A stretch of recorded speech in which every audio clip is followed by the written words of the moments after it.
I want to say welcome to everybody, all the people who are still joining us. And for those that made it on time, thank you very, very much. And it is an honor and a pleasure to have been able to offer this preview of the film Aggie before it's released, its theatrical release on Wednesday the 7th, so this coming Wednesday. I think that all of you who have had the chance to see the film over the last couple of days will agree that it's an incredible way. What Cat Gund has done is created an incredible way of revealing both the tenacity and the vulnerability, the passion and the determination of Aggie.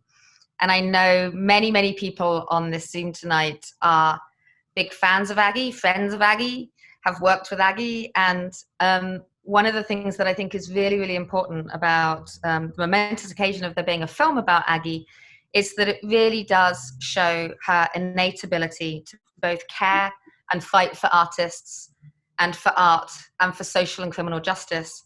And it creates both a role model and inspiration for us all, especially for future generations. So I want to thank you, Aggie, for agreeing to be the subject of this film. I want to thank you for your 10 years of service to PS1 as the board chair from 2010 to 2020. And I'm very, very happy that you're continuing to work with us on the board. And I want to thank you for your piece of genius with founding the Art for Justice initiative. It's just so incredibly important that Art for Justice initiative exists right now. So you are my role model, I know that for sure, for the last 15 years. So it's my pleasure to introduce the panelists tonight. We are extremely lucky that Cat Gund, with all the various events that she's doing, has agreed to be with us. And as you will know, if you looked at the credits, she not only directed and produced the film or co-produced the film, but she's also the cinematographer. So this is an incredible feat, Cat, and thank you for being here.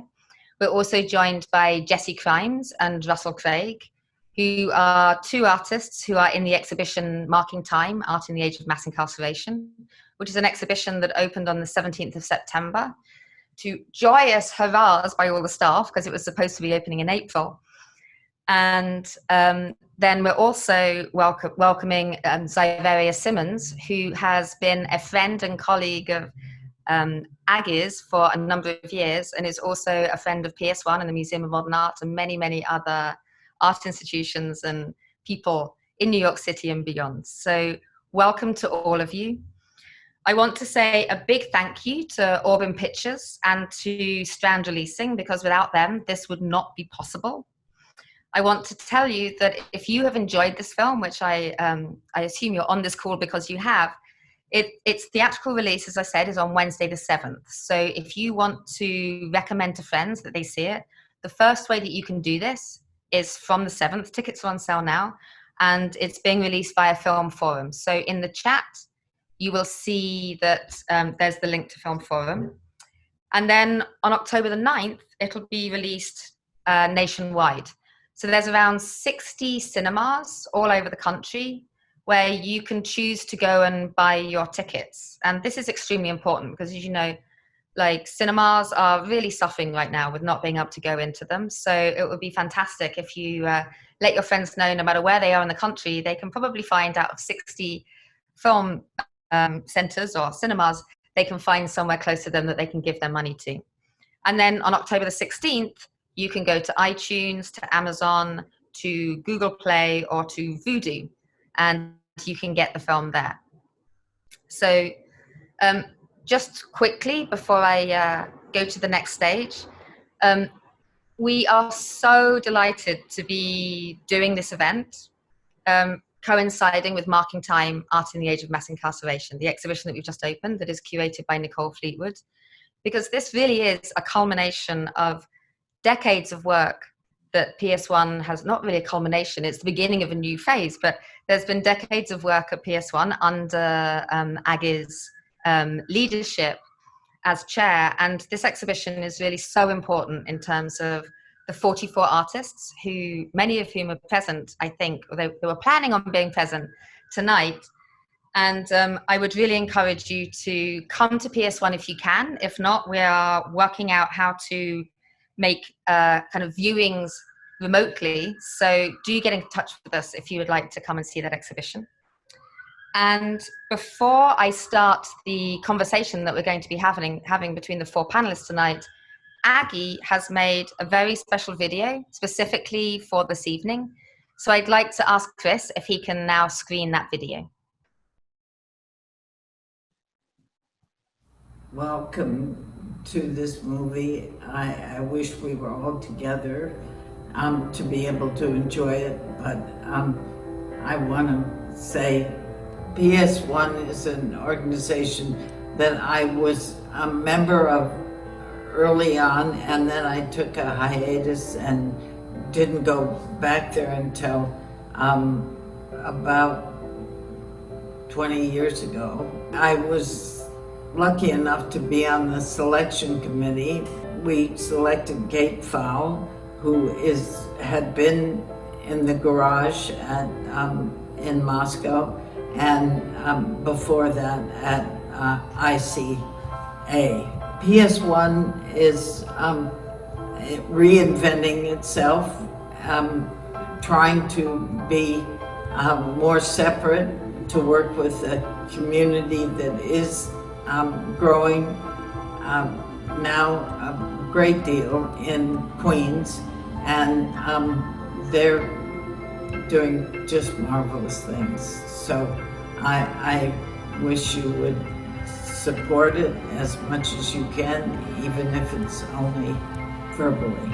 I hope you enjoy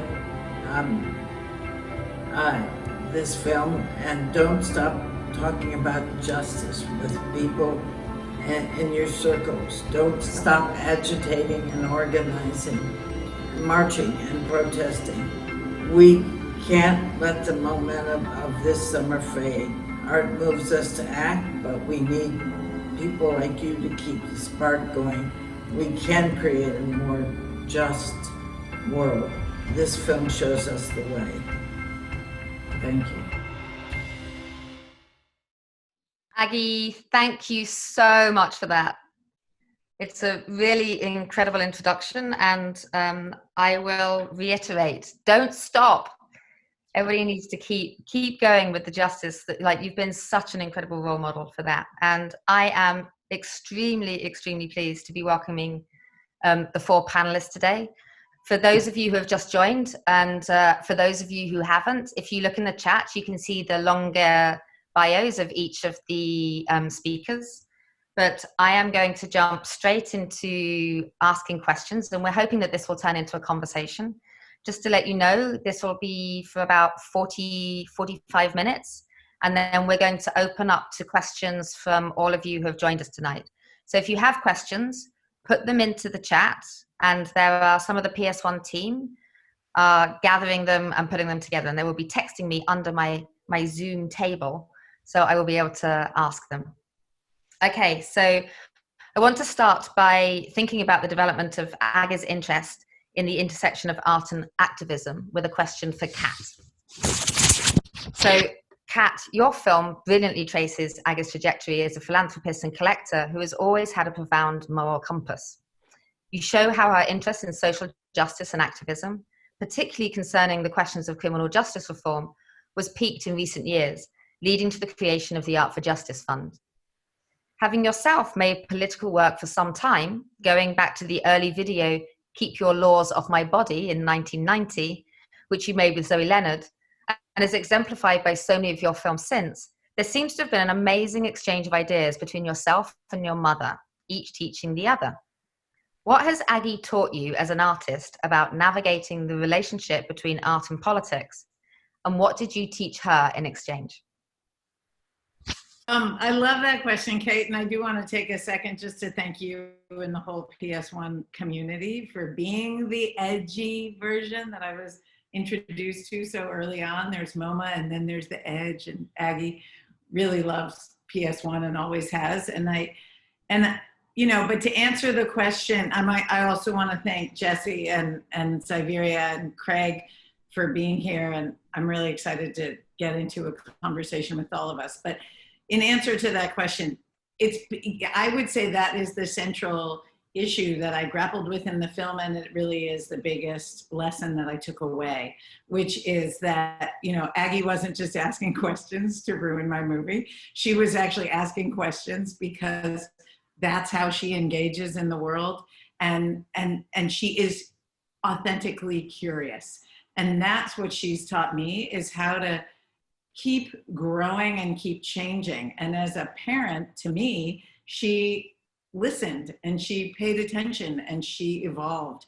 And I think a lot of parents, as one identity, but grown-ups in general maybe, think that we've arrived and we're supposed to have the answers and we become who we become, and then we sort of stop there. And Aggie never did that. She was really open as we discussed how I was learning to be in the world. And I don't think just queer kids are the ones who come out. When it wasn't until I also have 4 children, when I had children, when I realized that the straight children also have to come out. And if you allow people to keep growing and changing and coming into their own identities, that's sort of the biggest favor you can do them as someone who has unconditional love for them. But on the other hand, I have to say that there was also a way that I feel like we were influencing her and we were talking to her and she was growing, but she also is the one who created us. She made me who I am. It's not like I exist outside of Aggie. So sometimes with that question and with that own revelation for myself, I have to constantly acknowledge, as one of my children said, when somebody said, oh, she has Black grandchildren, that's why she started Art for Justice. And he said, don't they realize that she made us? And it was such a simple, as children tend to be, a simple understanding of what was really going on, is that, yes, she's been open and engaging and embracing of me my whole life, no matter what I said or did. But I would not be who I was without her. So it's been a two-way street, but in the end, I think the importance is to acknowledge that I am here and my children are here because of her. I think it's, it really is, as you say, it's an ongoing process, isn't it? It's like lifelong learning is one of the most valuable lessons that we can have, to know that like learning never stops. And it sounds corny, this whole notion of, it's not corny. No, it's not at all. As is the whole notion of support, care, and activism. So, you know, obviously take it in turns, don't answer all at once, but the film makes clear how art is a very personal matter for Aggie as she nurtures networks of support, care, and activism. Art can live in institutional contexts, but ultimately it comes from life via intimate ties with artworks and artists that unfold over time and can't be condensed into one moment of exchange. So I'd love to hear from you all about this whole notion and the kinds of networks of care that have supported you and how you in turn support other artists. So Jessie and Russell, I wonder if you could kind of talk together first, because I'm thinking specifically about how you both in active conversation with a group of artists, including James Hoff, Jared Owens, and Gilberto Rivera, all artists who are in Marking Time, about that and how that has influenced your art making and how you see art as a relational practice that can build community.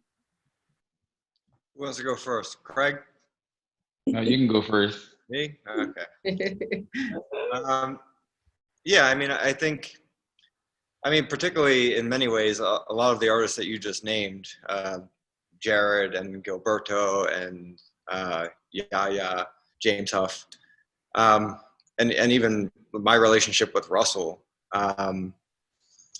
you know, I think particularly as it relates to being incarcerated and being in a system that is kind of designed to basically strip you of everything that provides you with your sense of identity and humanity and like relational structures with family and all of the barriers that are placed by being in those settings. One of the most powerful ways to kind of fight back against that institution and that structure is by forming actual friendships, and not just friendships. I mean, that's kind of the core of it, but also like in particular, we had a focus on artwork and a shared love of art. And so that was something that had definitely sustained me throughout my time of being incarcerated, and being able to kind of bounce ideas off of each other and really kind of like push and try to build each other into being better artists.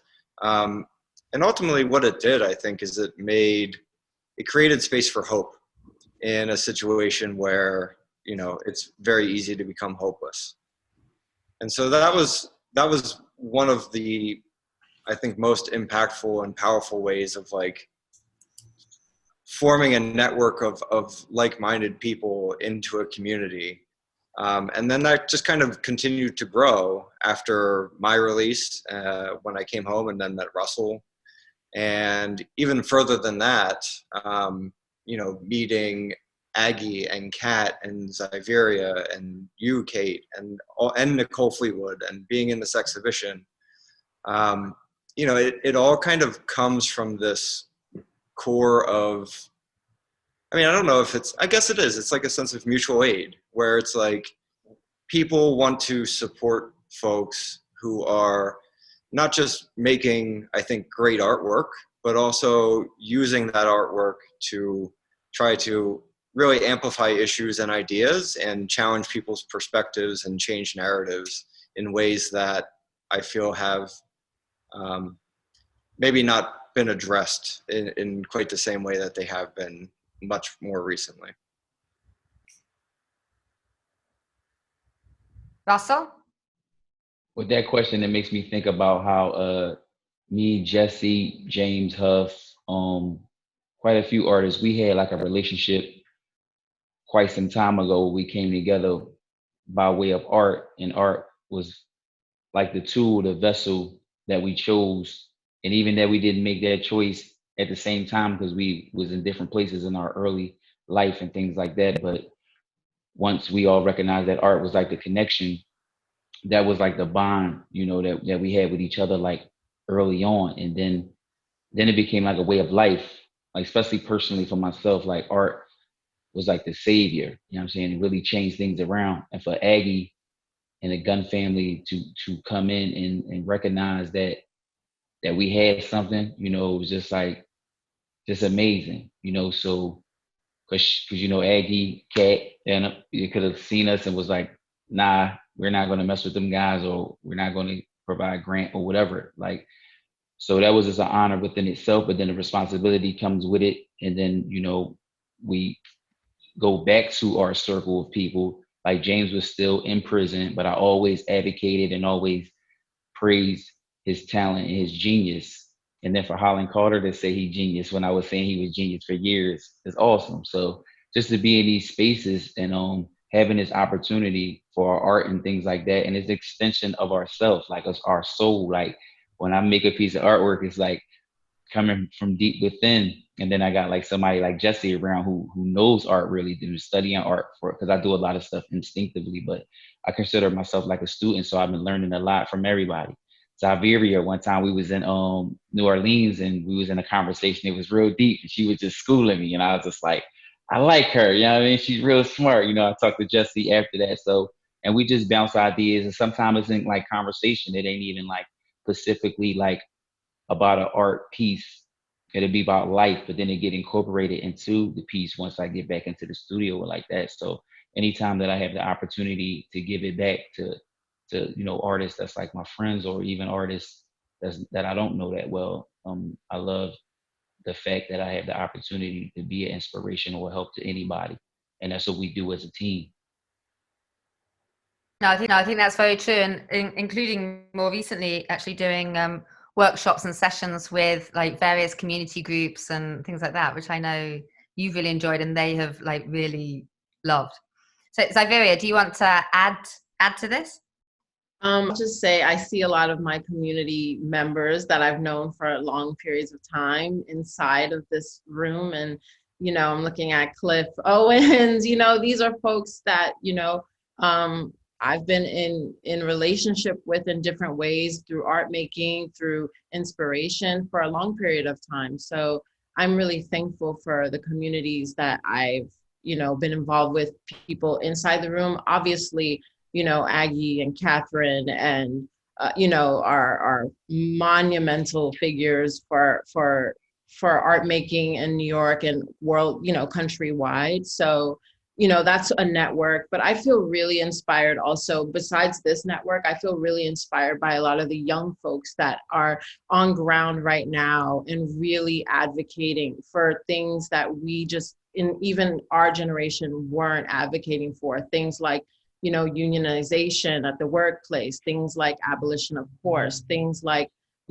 total transformation. Those are the networks that I'm really inspired by right now. And I feel like when you add up, what Aggie's done with Art for Justice, how Catherine has made, amazing works for a long, long period of time. When you add up, Russell and Jesse and the works that they're doing, and when you add up so many of the artists that are part of my generation, you see that we're in a moment of really deep forward motion. And that motion cannot happen without camaraderie, without some competition, I suppose, without resources. So, it's all like fertile, beautiful conversation. There's frustrations at times in these conversations, but there's also deep, deep inspiration. And I just want to really extra special give a shout out to the young folks that are on the street right now, and the young folks that are trying to unionize workplaces, because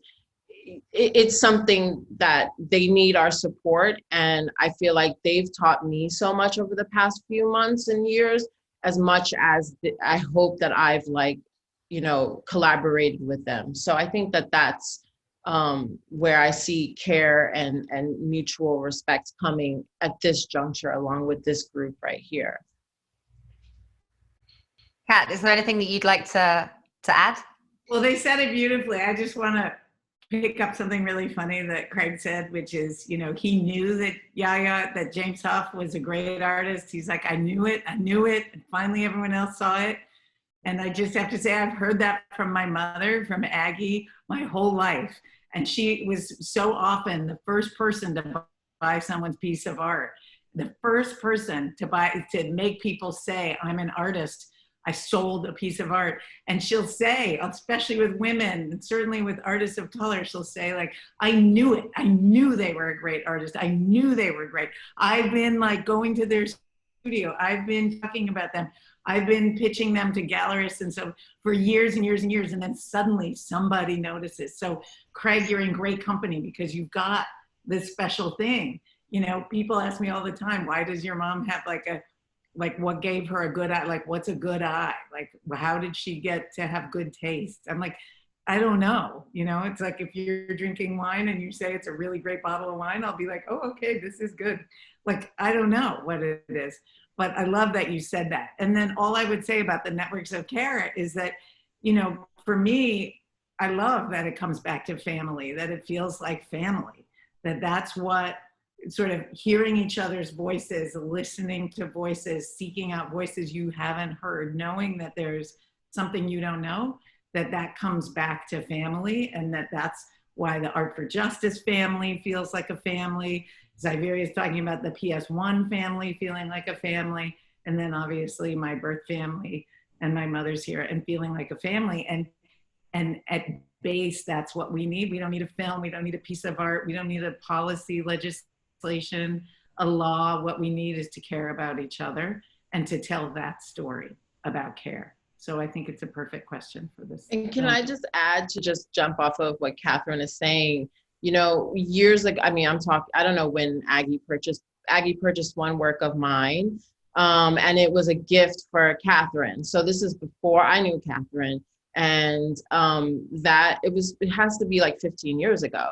And that piece was hanging above Kat's television, where her children were being raised, watching every day, watching their little programs or whatever. And that piece has hung there for 15 years. And it makes me so happy because I understand that her children have gone, they know me, they know my work, they know me personally, but they know, the work. I mean, that's they understand the figure inside of that landscape and what that means and the significance of having that figure inside of that sublime landscape. It's a piece called Denver. And that's something, you know, to give a child that gift, that then that gift goes to their children's mind and memory is profound. And that, and then also those resources, you know, those resources did what they did in my own life, you know, in terms of myself going through schooling and all these other things. So there's a real conversation happening, you know, almost generationally at many generations at this point with different works. Yeah, talking of which, Jessie, to ask you a question specifically. I mean, you, since you've come home, have been creating networks between so many people. You're the grant whiz, and sometimes not happy with that because you want to be able to make your work, but you've really established an incredible reputation as an artist. And you've been curating shows. There's one coming up at the African American Museum in Philadelphia. You've been doing a lot of work with mural arts. You, with Russell, have created the Right of Return USA, and Soze. So opportunities for other artists. And I know many artists in Marking Time and plenty of others all around the country have really benefited from this. And you also do activist work for social and criminal justice. So can you talk about how you see the role of art in advocating for criminal justice reform and building coalitions? Because I think that that's something that you're really trying to carve out, isn't it? Yeah.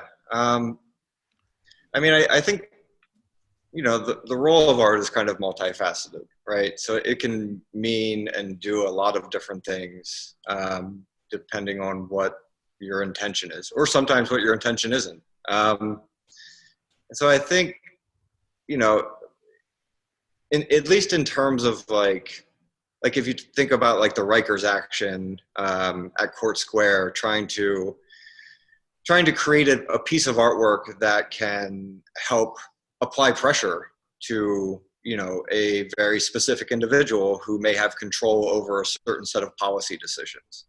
And so, you know, when you're thinking about creating artwork in that sense, there's a different intention behind it.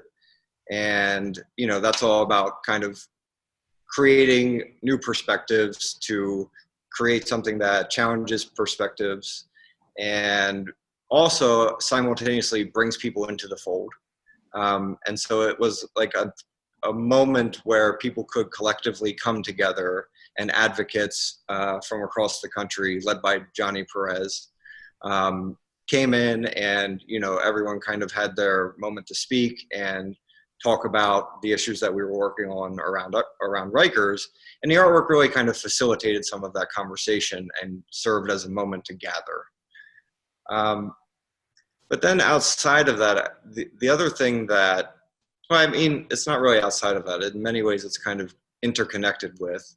But in terms of like the curatorial work and even trying to build networks like the Right of Return, you know, I think you're right. Like, I would much rather just be an artist and make my own work and not have to think about these things. But when I first came home, I just didn't see very many things happening, right? I didn't see very many opportunities for artists who have been in prison. And if there were opportunities, they were considered prison artists, right? And so it's like, how do we create and carve out pathways for folks who have had this experience, but should not be defined by this experience? And so that was like the driving force, is that, you know, I'd have a show, like I'd get invited to do a museum show somewhere, and I'm the only artist who is formerly incarcerated, even though the entire show is working through issues of incarceration.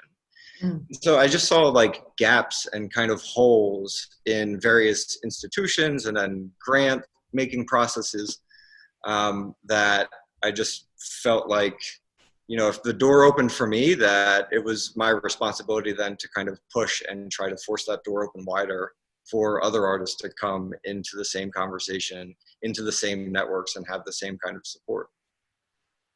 Yeah, and it's been incredible experiencing like you doing this, but also seeing that you are no longer an army of one, because there are so many artists who are now also trying to do the same thing.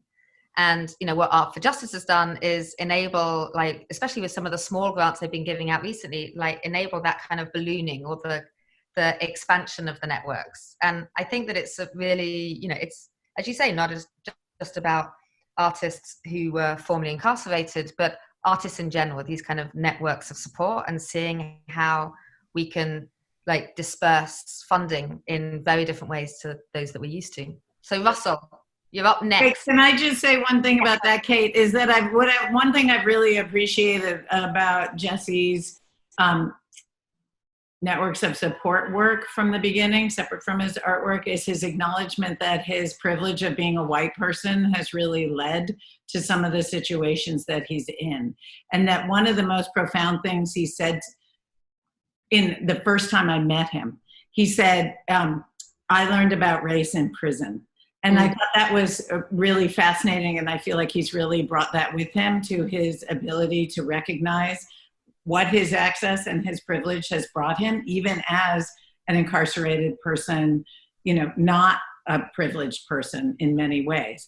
But he's looked at what he can do. And despite that taking him away sometimes from his artwork, that he's committed to that. And for that, I'm grateful, Jesse. Thank you. Yeah, and that follows neatly into the question that I want to ask you, Russell, because in the film, you talk about the stigma associated with prison. You frequently return to portraiture in your practice, and in the film, you are seen in the process of creating a large portrait. And then in Marking Time, you have just completed your second self-portrait. So do you see this way of working as a means of combating that stigma? And how does it, alongside your very specific materials like leather and cow's blood, allow you to address mass incarceration and its connection to longer histories of slavery and racial injustice in the US? So I want to start with when I think about stigma, or mention the stigma of being formerly incarcerated or coming from prison, is connected to like the work in a way in which like it's like an extra barrier, like an extra hurdle that I have to triumph through or over, yeah, because it's like you already have the task of executing a piece first, conceptually figuring it out in your mind and visualize it and things like that, try to figure it out, then the execution, physically actually making it happen. But then also it's like you have to think about, you're like kind of like going to be judged, you know, that I'm talking like per se myself, because it's like and then it connects to like Jesse and other people that's formerly incarcerated. But with me specifically, I think about like how being like Black in America, coming from being formerly incarcerated, you have those two, and then you have like Trump and white supremacy is like on our back again, you know. So it's like those extra weights. You coming from prison, some people don't consider us like a serious artist, when like art is like all we do. Like it's a part of our life to like a heavy degree. It's like art life, like art is life. Like I've seen artists on Instagram have that as like a hashtag and things like that. And that's like really how we live. Like it's like a life or death situations. I visit my old neighborhoods and things like that, sometimes late at night, and just walk through and think about where I came from. So it's like, it's just so much that you're up against to try to like fight against the stigma of someone trying to say, oh, you coming from prison, that you're not a serious artist. So that once again, that's when you know, I could never thank Aggie enough for like, you know, giving us the opportunity and recognizing that we are artists. Like, so it's like a battle that keeps going. And then when you talk about the materials, so then that's like when I started thinking about making artwork and taking it to like a different level, like use blood instead of paint, when I wanted to recreate the Rorschach test that I would have as a child in my foster experience, when I was a foster child and things like that. So they would do the psychiatric evaluations with the Rorschach. And I started thinking about like traumas of like police brutality and things like that, and also like the violence in prison. It's like a lot of things you could think about, because like, and then the leather is like the body, and also the blood coming from the body of like the Black man, woman, and child in America. And it's like with the prison system, like sometimes it's not even a physical death, they try to kill your spirit kill your mind and things like that. So I wanted to highlight those traumas and things like that. So I used those materials, and then other artists, Jesse, introduced me to Ernest Joyner that was inside the federal prison with Jesse, and he makes these bags, these leather bags. So Jesse had the bags first and was like, I think you should take the bags. Like, maybe because like you use materials, maybe you could, like, I'm like, what would I do with them? You know, so it was like, we had this conversation and you know, trying to figure it out. I had the leather for like years before I started figuring out what to do with it. And then I would take like Tyra Patterson and highlight her story, 23 years wrongfully convicted of murder. And then I meet her and she has like this bright personality. And I'm like, how did you let, you know, them to put you in jail for that long and you didn't do it? And it's just like, but you smile all the time. You always in good spirits. It was just like a level of strength that I don't see a lot. So I want to highlight her. So that's when like the portraiture come in there, because like, who are we? When I do my portrait, is like, who am I really? You got the stigma of who you think I am, or try to put me into this category, but do you really know me? Let me share some of myself with you. And that's why I'm doing James Huff's portrait as well, that's going on the African American Museum, all in leather.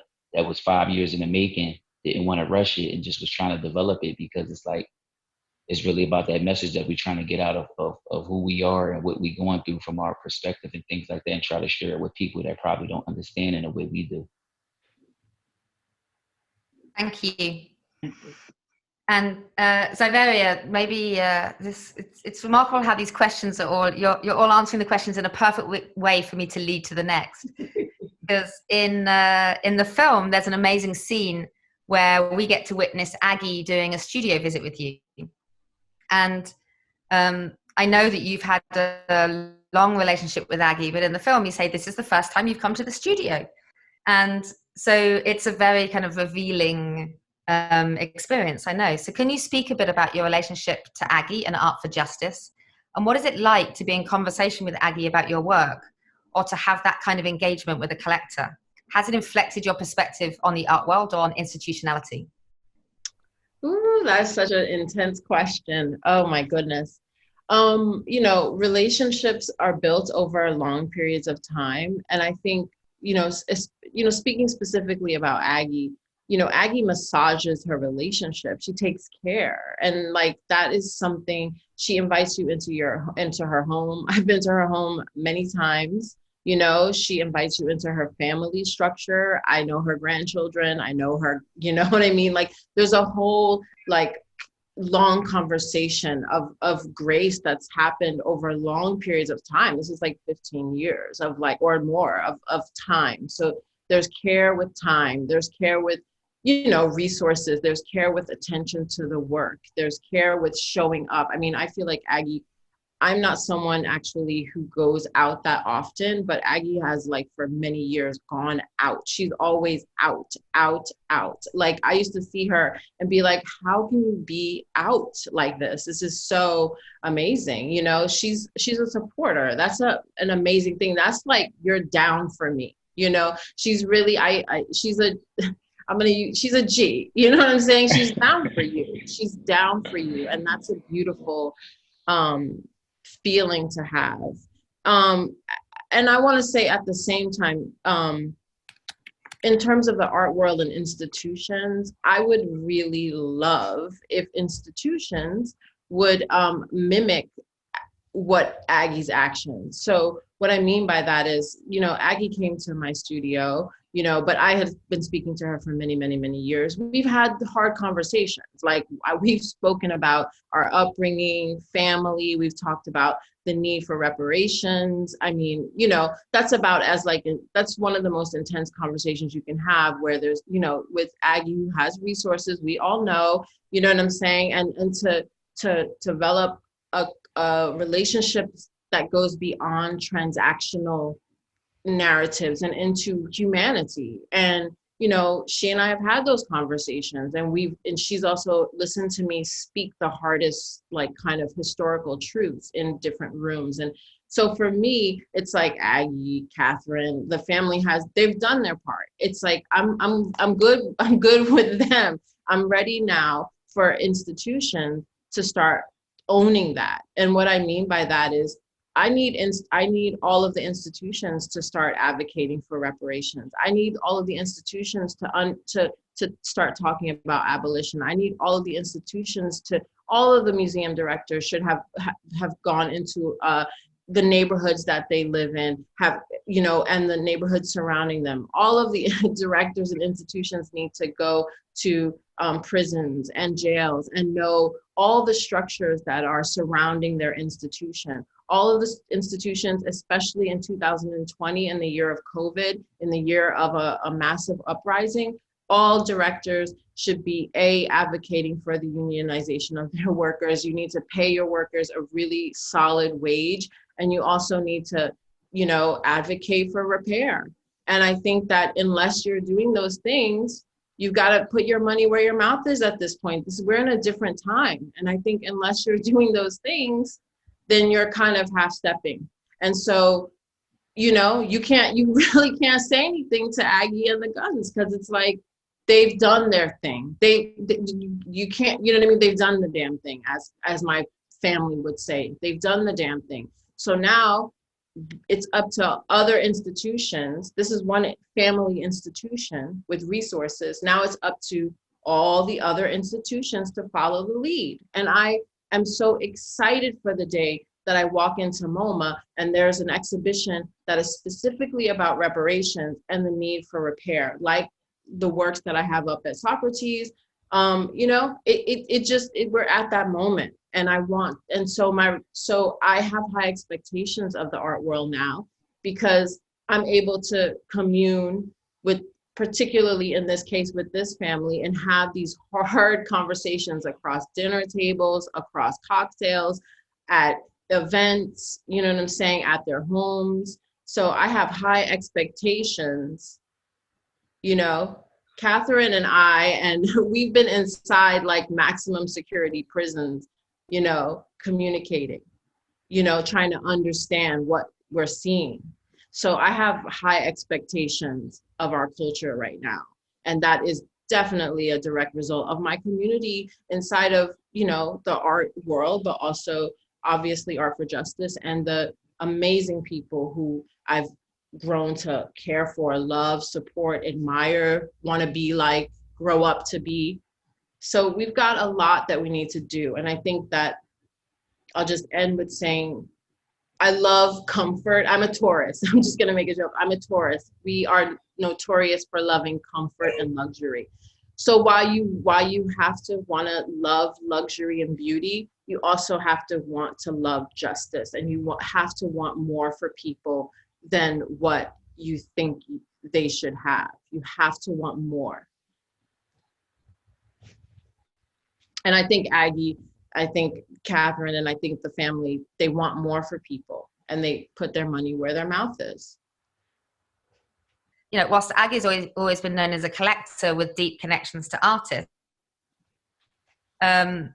she also, like through your film, we have incredible insight into the bonds that she's forged, not just with artists, but also kind of intellectual and personal bonds to the way in which justice needs to evolve, and this kind of constant desire to update her knowledge and update her experience. So can you say a little bit about what you learned? Because obviously, as you've said a number of times, you've grown up with this, but what did you learn through the production of this film, through working out the order you were going to do it, through telling that narrative? What did you learn about this way of like the kind of constant learning? Well, I have several things to say. One is that Aggie telling me, and I put it in the beginning of the movie, that she collects contemporary art because she wants to know artists. And there is a part of me that always knows that the actual piece of art is less important than the idea that artists live in our world, that she can be not only surrounded by artists for herself, to have relationships with Craig and Zyveria and Jesse, that she wants to know people. She wants to see how their artwork evolves and how their minds change. I remember her talking to Jasper and saying, when times got really hard, to Jasper John, sorry, Drop that name, but you know, she would talk to Jasper Johnson. She said, you know, if you have something to do with your trauma and with your hurt and with your pain and with your past, and you know, you artists do have that, and she wants a world where, you know, there are artists running the world, not lawyers running the world. No offense to any lawyers on the call, but she wants artists in the world, and that's always been a part of why she collects not only contemporary artists to know the artist, but also why she buys art is literally so that she can support the artist to keep working. So I think that's a part of it. She wants that world. But I think the other thing is the lesson I learned, or that, you know, maybe before making this film, is that art isn't about the object, and my films aren't about ultimately being a film. Like, I feel like this film and all of the others I've seen now that I've finished this film, that this film really is to me like a diving board. You know, like someone said the other day, and Maria Hinojosa and I were doing an interview and talking about this, and she said, do you realize that some people will take Aggie into the voting booth with them? And is that what you want to come out of the movie? And I said, well, some people might hear Aggie's stories, identify with something in what she says, and take her with them into the voting booth. But I said, you know, really what I want from the film is that they take someone from it doesn't need to be Aggie. And, you know, I love Aggie and I'll take her into the voting booth, but I'm also going to take Craig, and I'm also going to take Jesse, and I'm also going to take Zyveria and Jared and Gilberto and other people that are on Alma. There's a lot of people on this call, you, who are part of the Art for Justice world, part of the justice world. And that I think it's those voices. And the last thing I would say is that I love what Zyveria is saying. I mean, to me, that feels like actually putting into words ultimately the best thing that could ever come out of making this film, which is to raise our expectations. It's another way of talking about imagination, but to be able to say we expect more. We expect more from each other. We expect more from our government's ability to make it possible for us to be our best selves. And, you know, I think, and I laugh sometimes because I swear a lot, and I've sworn a lot since I was a little kid.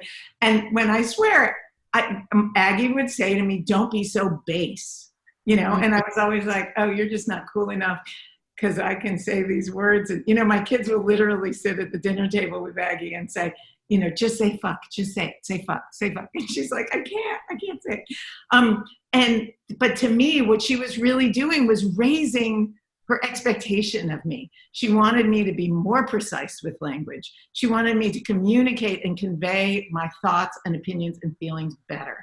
And that is what she's doing with artists. It's what she's doing with her kids. It's what she's doing with all of us, which is to say, bring it, like bring it.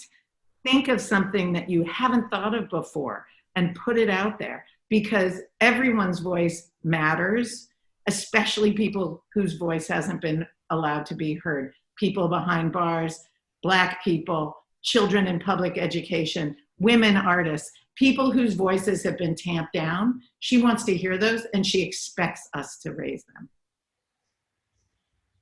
So for those of you in the audience who have any questions, please do put them in the chat now, because I'm going to ask one more question. And then we'll turn to selecting some from the audience. So I want to turn this conversation kind of around and focus on art for the last question. And it's to all or any of you that would like to answer. Because what's, I think, also really, really important is to think about the art historical canon, think about the Western traditions, to think about who says in this canon and who isn't. To perhaps say a few words, each of you or whoever feels like it. What do you think is the greatest challenge for art right now? And what is making you hopeful? You could answer either way. The challenge, I think, is the most interesting part of this. What are the greatest challenges that we're facing right now for art and to open up this canon? I think the greatest challenge right now has to do with art institutions and, like I said previously, understanding where they are, number one, you know, and inviting that understanding to the audience so that the audience can understand where they are. As in, I'm going to give it, for instance, I have a show up at Socrates Sculpture Park, And the groundskeeper there is a Black man who lives, you know, who's involved with the housing projects across from the park. I don't want to underestimate the amazing beauty that it is to know that this Black man is taking care of one of the most beautiful landscaped places that we see big public sculpture in Long Island City. That is something that should be known. We should know who's taking care of our facilities. We should know what they're paid. We should know who's around those facilities and like who they are and how they are living. And we should be advocating for them to have better lives. We should be advocating for the whole structure of the institution to be totally transformed so that it's obviously more equitable, but that people are making proper livings, like living wages. And obviously advocating for a greater society so that people can, you know, artists, particularly Black artists, particularly formerly incarcerated, particularly Latinx artists, particularly queer artists, can think of other, like we can focus on the artworks that we want to make that are tied to our communities, but we would also like to have time and leisure time. And we need resources to do that. And we want to be able to make works that are, you know, and have conversations that go beyond what you think we would be talking about. And I think that that's something that, you know, art institutions have to grapple with, is like we have moved into a contemporary period. And so how can we be like Aggie and keep being forward moving? So that's my one thing. Jesse, Russell, do you want to say anything about the canon? Or what's the biggest challenge to art today? I can jump in there real quick. Go for it. I would say, speaking for myself, and I think other artists can relate, with like how certain issues are very important and probably more dangerous than people really, really understand. So like the challenge would be, how do you execute a piece that highlights this? Because we know about these things, but how do you highlight it? How do you like really put a focus on it? Let's say like white supremacy, right? Because we was at a Art for Justice Zoom meeting, and the question was like, what's your greatest fear, like these times with like protests and things going on like that? So I had said like, my fear is that the people will take their foot off the gas. And then once the white supremacists that's very organized and all these positions and things like that is like going to strike harder, because there was this rebel, you know, because they together, they're very structured and been around forever. So it's like, I was like, once people take their foot off the gas, like, then I feared what's going to happen next. So I see the similarity in that with like the challenge in like making art that's like touching on very serious issues and issues that like when you want to get specific and like really, really put the heat on it, put the magnifying glass on the situation. And it's like, then you get into this dangerous place in which they'll try to flip it, and then you become like the radical, or you're like the criminal, especially with the stigma of me being formerly incarcerated and also being Black. I'm like the black sheep of the family, if you will, at all times. You know what I'm saying? So you give them a reason to like make you the villain.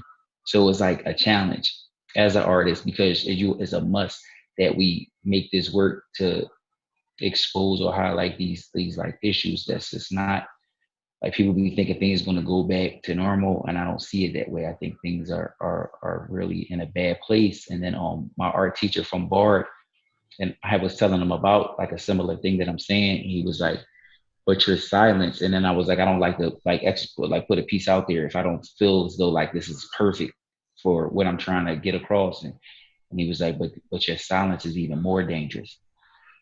So it gets challenging. That's my challenge. Yeah, and so I agree with Zyveria. I think that,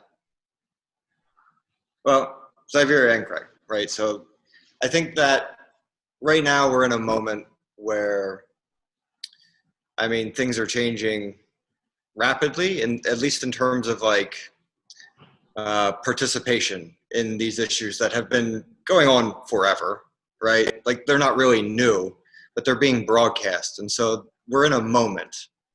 And so I think it's the challenge of like art institutions, again, is to be fluid, is to respond to the movement, and actually be much more open than historically they have been, right?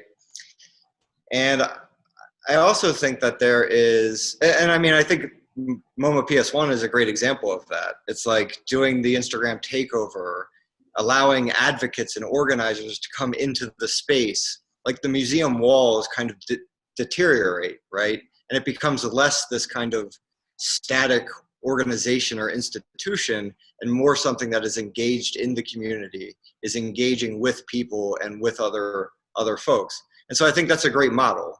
I just don't see that much in other institutions, or they're like beginning to start thinking about that.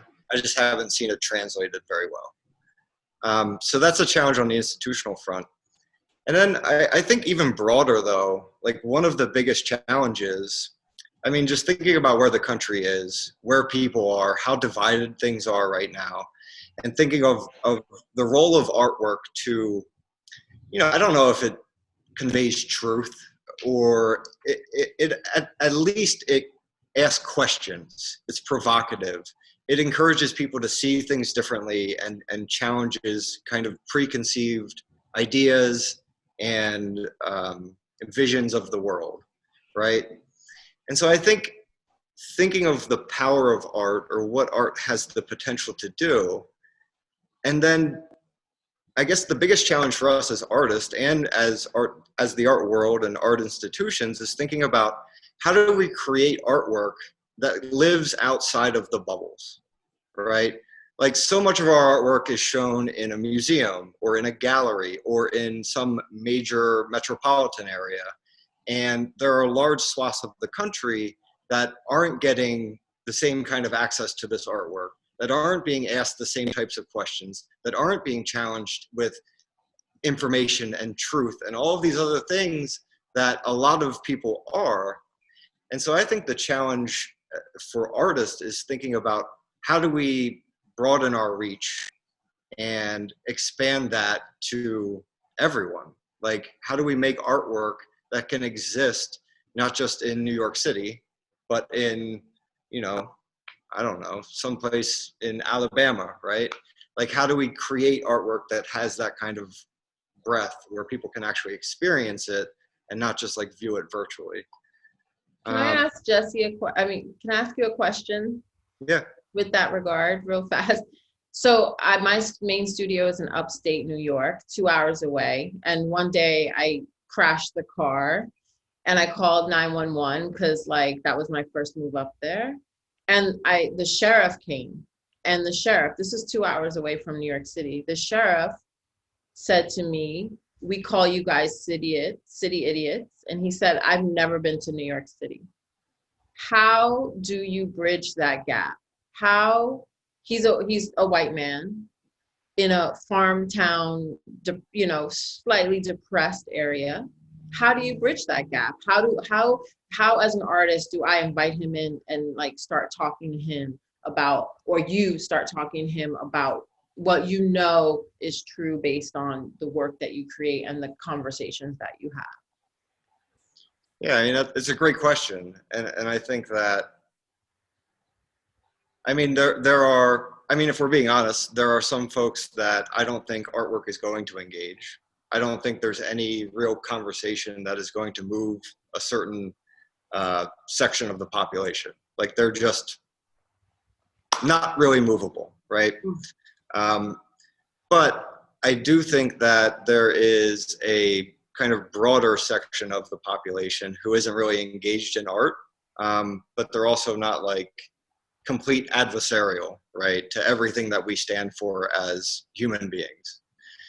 And so, you know, the way that I did it through the Art for Justice grant was thinking about like where I'm living or where I'm from, right?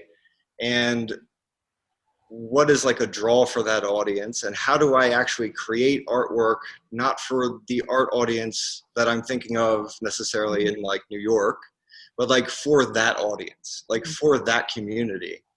And so like that's what kind of led me into like, oh, this is like quilts are huge here, right? And so like just thinking about ways to shift my practice to then connect with that audience, but also not only connect, but like embed that information and things that convey what we're trying to convey to any audience that we want, but like really shifting my tactics to try to do that. And so, and again, like just the other day, I took my kid to soccer in Lancaster. So I'm from Lancaster, Pennsylvania. And, you know, the city is like very democratic and the outskirts are like deep red, like deep Trump country. And I took him to this soccer game, and like everyone there is pretty much conservative.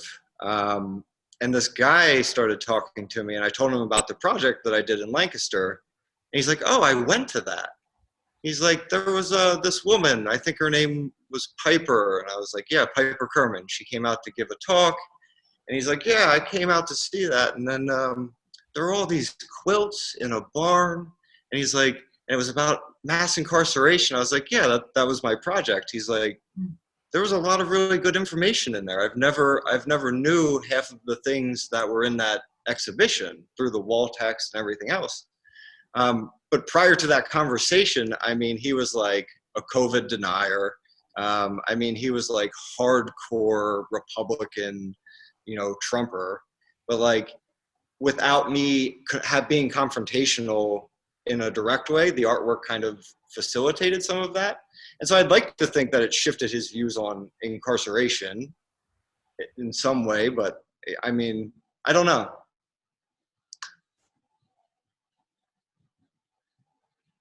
Talking about access, I think that the audience is obviously happy at listening to all of you talk together, because there's only been one question so far in the chats, and that is from somebody who is asking, in terms of this accessibility, how do you get to apply for an Art for Justice grant? Kat, maybe you're the best person to speak to that. You know, an interesting question. We are a big team, and the goal is to get the money out as quickly as possible and to get it into the field. For the most part, it is in an effort to not waste a lot of people's time. It's by invitation for the most part. And I know that runs the risk of limiting the group of people we find out about, but we have a web of people that are out in the world helping identify folks and send them our way and do things like that. There is a little bit more. You can go to the Art for Justice website, but I think it does save people from spending a lot of time. And this is one of the things I hate the most about philanthropy, is people who need resources spending inordinate hours and days and weeks writing grants and researching places to apply to, and spending time doing this work when they could be doing their actual work. So there are some organizations that we have seeded and funded who give smaller grants to more people, including not only, you know, Right of Return does this, but we have Borealis, and then we had a grant that just went through the Freeze folks in LA, not WME. Who is it? Who did, not Hauser and Wirth. Come on, Kate, help me out. Anyway, they did a grant that was for an incarcerated artist, and they were open to lots of applications. So there are organizations and groups and people that we are funding who then also make grants. And that's one of the ways to access inside. Mural art. Mural go art. to the website, Mural Arts. there's a lot of groups that are supporting other artists, including now PS1, who we want to encourage in your brilliant vision, all of you that share this vision, to create a residency for formerly incarcerated artists to come out and have a place to produce and make art and be creative and have some silence and some space. And so in funding you and PS1 and Nicole and Craig and Jesse to figure this out, it allows more artists access to Art for Justice money. So I would say it's a broad, tumbling field, if that's an answer. But I want to raise up what the artists here are saying about the pressure on art right now, because I do feel like there's this, finally also an embrace of the justice seeking and justice achieving components and qualities, potentials of art.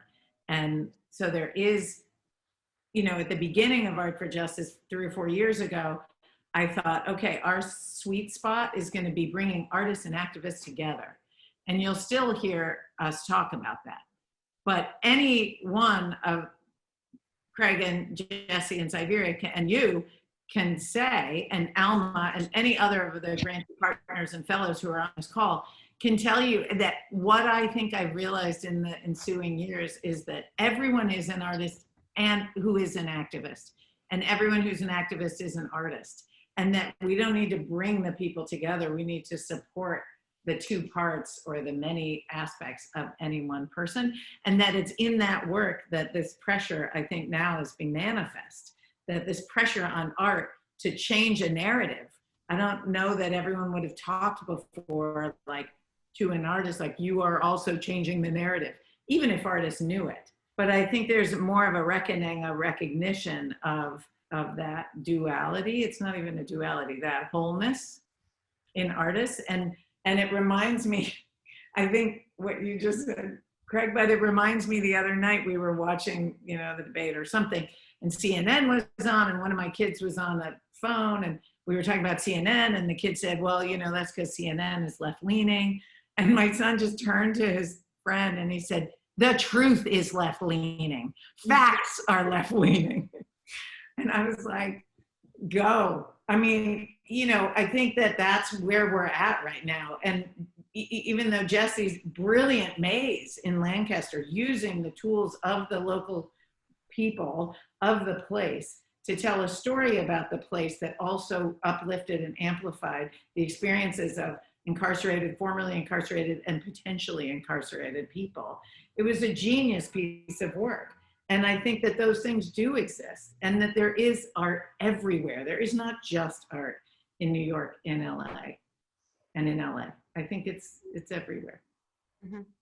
And I was actually going to say earlier, because I didn't want to end on just the challenges, but what makes art, what makes me hopeful, and it's exactly that, is that I think because of you, because of Aggie, because of the film, because of Nicole Fleetwood and Kate and the exhibition, there has been momentum, and because of all the artists who have been making work and plugging away at these issues forever, but there has been so many more doors opened and so much more access, which has really built this kind of tipping point of momentum, it feels like.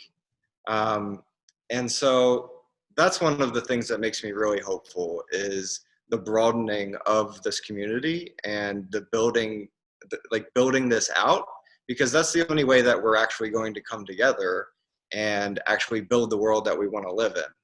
And so I think, I'm just eternally grateful for everything that you guys have done, and for being leaders in this movement, and bringing other potential funders and leaders into this movement as well. Because that's really what it's going to take, is everyone to kind of be working in community with each other towards shared goals. And so that's the one thing that makes me hopeful, is seeing that art and seeing that community kind of growing. I think that is a fantastic place to end, unless there's anybody that really needs to add to what Jessie said, but that's, I mean, that's where what I truly believe. It's like it's something that needs to begin and gain momentum, and with many, many other people. So it is the end, but not quite the end. I want to thank everybody who is here tonight. I want to thank all the panelists. I want to thank Aggie for being the inspiration. And as we go out, we're going to be playing a video of the song Into the Unknown, which is written by Samora Pinder-Hughes and features Tenzin Gun Morrow. So feel free to hang out and have a listen. Thank you again, and do get in contact with us at PS1 if you want any more information or need to be guided in any way to like participate in this conversation as it goes forward. So thank you to everyone.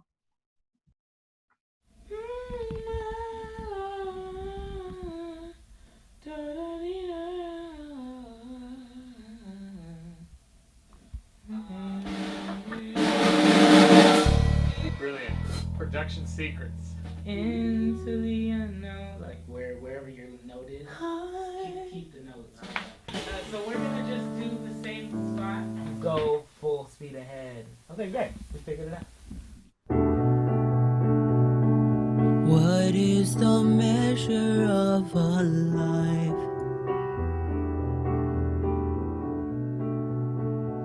What is our place in this design? Oh, I dream of a day when the truth is told, and the sign of our worth is in the hearts we hold. Can we see a path forward in the ink of the pen, and the time that we spend? I will fly into the unknown. I will find ways to be free. Just imagine with me. Just imagine, please imagine with me.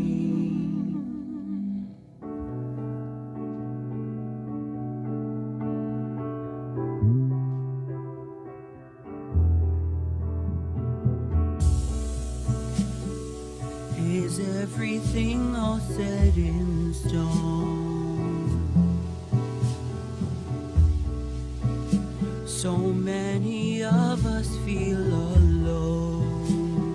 Oh, I dream of a day when the borders break and we see the change that we all can make. Can we find the deepest courage in the lives of our friends and the things we can mend? I will fly into the unknown.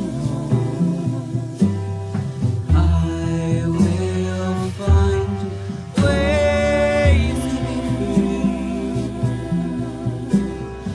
Just imagine with me. Just imagine.